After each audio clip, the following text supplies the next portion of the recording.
Hey everyone, welcome back to the Rock and Noel channel. I thought I'd check in again today. Once again, we're not going to talk wrestling today. AEW did have a good show last night. Edge and Christian was insane. Excuse me, Adam and Christian Cage, insane match. Give it up to those two guys. But I'm in spring football mode, and that's what my focus is on today. So I just checking in. I haven't practice is going on right now as we speak, so I don't really know what's happened as far as who looked good, who didn't. I just saw the warm ups that's been posted on More Chant and No 247. So I was happy to see that. Um, and man, I just love the enthusiasm of this team. I understand it's day 2.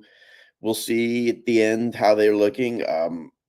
But judging by Norvell, even if they wanted to kind of tone it down a little, the players, or not. I apologize for that. Not be as enthusiastic. You have no choice but to be because your coach is like that.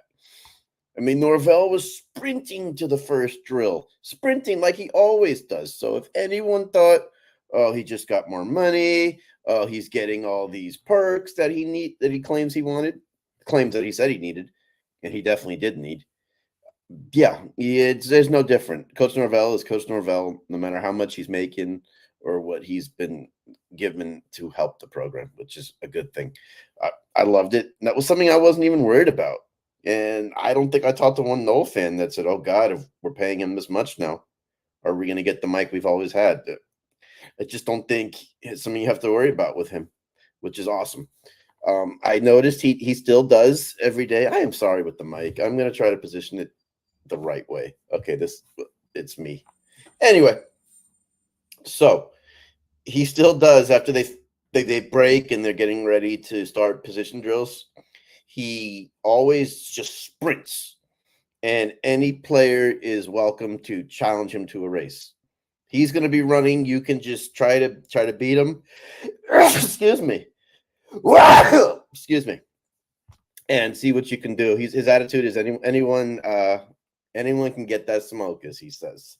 So today I saw it was Daryl Jackson, it was Pat Payton, Quindarius Jones, Daniel Lyons, and if I'm missing somebody else, I apologize. In the past, it was last year it was Braden Fisk and somebody else. The year before that, it was Robert Cooper. So I don't know if it's just defensive linemen that like to race him. I'm sure other guys will step up too. He beat everybody except for Quindarius, which I would hope a safety can beat Mike Norvell, even though Mike Coach is pretty quick. So I heard him say, that's going to pay off. That's going to pay off. And that's, man, when I talk about the culture and just how detail oriented is, even something as a sprint like that and a race, there's a purpose behind it. And that's awesome. He's not just doing it for fun. Yeah, he likes to run and he's a competitive guy. But him saying that's going to pay off is going to pay off. And I believe that. I've seen it.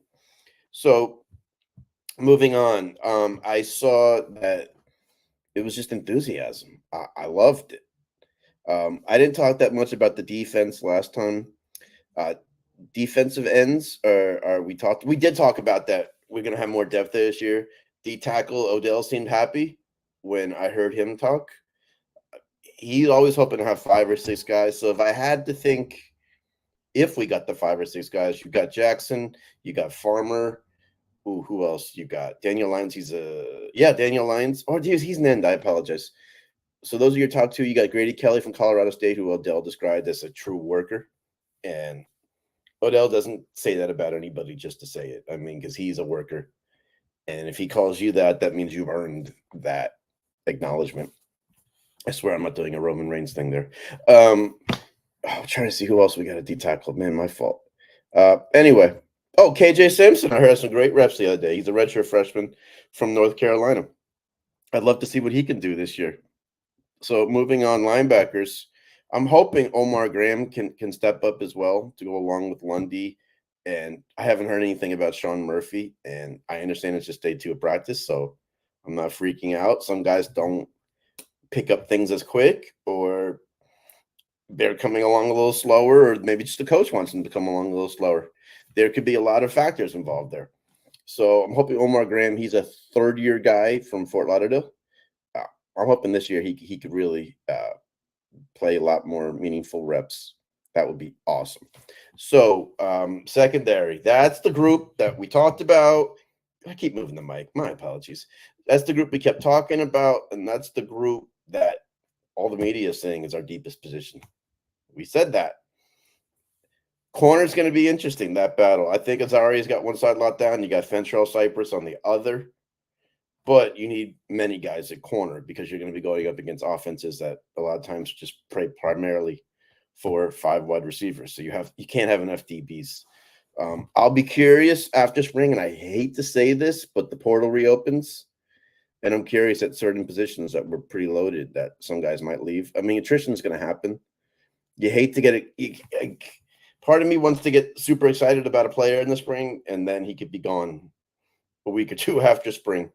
Now, the portal giveth and the portal taketh. You got to take it like that. You can't take it personal if one of your players leaves when we've done a great job ourselves of getting kids from other schools. So it goes both ways. I haven't heard any names mentioned at all about a possible candidate to go into the portal, but you wouldn't know that before spring ball anyway. Running back, I haven't mentioned his name. I'm hoping Sam Singleton gets some meaningful reps this spring and contributes in the spring. I understand you're not playing a game, so when I say contributes, just show that they're meaningful and that maybe he's saying to himself, all right, I can compete with Cam Davis. I can compete with Roydell Williams, Toafili, any of them. And I think he does have that mentality. His name hasn't been mentioned as much. The little bit I saw last year, the guy can play. Yeah. So I'm hoping for him to step up. You're not going to hear a lot of names in the first couple of days, except for the ones you expect or the ones you're really focused on. Like DJ is going to have a lot of things picked on. Now, I understand Florida State gets more media access than probably any other college team in the country. Our media is allowed to stay out there the whole practice, which in this day and age is crazy. I mean, but there's certain things they're not allowed to discuss. And even if I do know somebody in the media, I'm never going to ask them, hey, tell me what you've heard. Tell me what you see. I won't tell anybody, I swear. It's just not me. So don't ever ask me to do that. I won't do that. And it's not a threat. It's not anything. It's just I believe in never pressuring someone to tell you something that they know they probably shouldn't tell. Because the rules of practice are the media can never report an injury because the coaches, that's their department. They want to tell the family and they don't, or people close to them, and they don't want the family or people close to them to go onto the internet or Twitter or somewhere and find out there before they found out from them. And I love that rule. And this was something I was actually worried about. I keep doing that. I got to work on just positioning the mic and having it just the way it needs to be. So I will work on that, chat. Also, the other rules is they can't report formations because someone can be tricked. Sometimes some weeks you work other stuff more than others. So you can't just say, well, DJ in this situation where he had trips to the right, one to the left, too tight. You can't do that. Because why give your opponent information on that? They are not allowed to do that. And I'm glad. They also can't go over depth chart stuff. They can't say, well, this guy this week was working with the ones, this guy was working with the twos. You can't. I remember before the ACC title game, they were trying to tell us without telling us that it was probably going to be Brock starting. When they made a comment like, oh, Brock hit this receiver today. Well, you kind of put together that he had hit a first-team receiver on a pass. And they kind of said, take it for what you want. So that's when I knew that. But, yeah, so you can't go by that there. I think towards the end, they'll say even more who stood out, who didn't. Obviously, Coach will. You read the practice reports, and they can only tell so much. That's why I like to watch the videos they're allowed to show us. Punt returners I'm going to find interesting this year. Keon Coleman handled that last year. He wasn't somebody I wanted out there, to be honest. Not that he couldn't do it, not that he wouldn't be effective, but he was just so important to our offense. I didn't want to risk him being out there, but he did a fine job, especially considering the fact he had never done it before. I think this year you have a few more options. One of them I would love to see if they put out there. I think he's going to be a kick returner. Ja'Kai Douglas's brother, who just transferred to us, Jalen Lucas, transferred from Indiana. I think he could be dangerous out there. A lot of times you don't really see the shorter guys out there catching punts because it takes a little longer to get to them, and I'm not making fun of them. But I think he could do it. Definitely kick returns for him, and special teams, and how important that is. Starting at the 10 or 8 or whatever versus the 30 or 40 consistently can really make the difference in a game. So I think that's it for now. I just wanted to check in on Amazon. In closing, thank you all for the support. Trust me, I'm working on this, and now that I'm starting to get more comfortable at this, I'm going to try to start reaching out to people to join me on these live streams, so you don't have to just hear me talk. Some people that Knowles fans will really know and would love to hear from. So I'm going to start to work on that. I think it's time for that, and especially with spring ball going on, and then after spring ball, where you have a little lull between spring and fall camp, I think it'll be good to get some people on. So I'm going to start to work on that. I have some names in mind. I don't want to say their names now. But if there are some people you would like me to reach out to, drop a comment and I'll see what I can do. I have no shame in asking. The worst they could say is no, or in this day and age, you probably won't get a response. You might not get a response at all. Either way, it's worth a shot. In closing, thank you again for the support. I know I keep saying that, but trust me, every little bit helps. Roadhouse came out today on Amazon Prime. I know this is not Florida State football or music or wrestling, but it was actually a remake they were doing with Jake Gyllenhaal that I was excited about. So I was going to watch it tonight, and I ended up watching it today. Not going to give away anything. All I'm going to ask is if you do watch it and you listen to this live stream, I would love your input on what you thought was very similar between this one and the original one. That's it.